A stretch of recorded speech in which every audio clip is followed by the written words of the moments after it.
জাতীয় সংসদ নির্বাচনের দিন গণভোটের আয়োজন করা হবে বলে জানিয়েছেন অন্তর্বর্তীকালীন সরকারের প্রধান উপদেষ্টা প্রফেসর মোহাম্মদ ইউনূস। তিনি বলেছেন, এতে সংস্কারের লক্ষ্য কোনোভাবেই বাধাগ্রস্ত হবে না। বৃহস্পতিবার 13 নভেম্বর দুপুরে জাতির উদ্দেশ্যে ভাষণে তিনি একথা বলেন।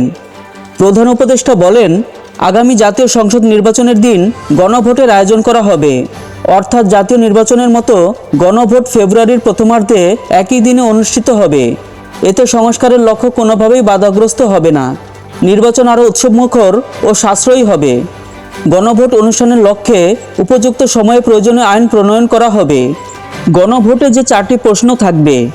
নাম্বার 1, নির্বাচনকালীন সময় তত্ত্বাবধায়ক সরকার, নির্বাচন কমিশন এবং অন্যান্য সাংবিধানিক প্রতিষ্ঠান জুলাই সনদে বর্ণিত প্রক্রিয়ার আলোকে গঠন করা হবে।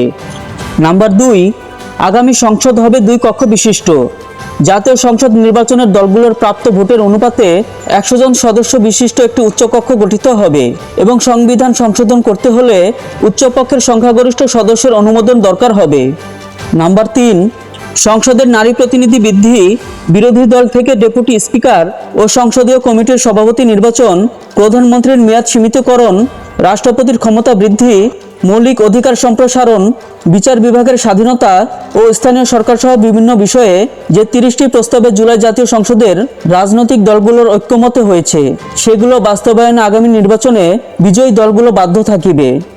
নাম্বার 4, জুলাই সনদে বর্ণিত অন্যান্য সংস্কার রাজনৈতিক দলগুলোর প্রতিশ্রুতি অনুসারে বাস্তবায়ন করা হবে।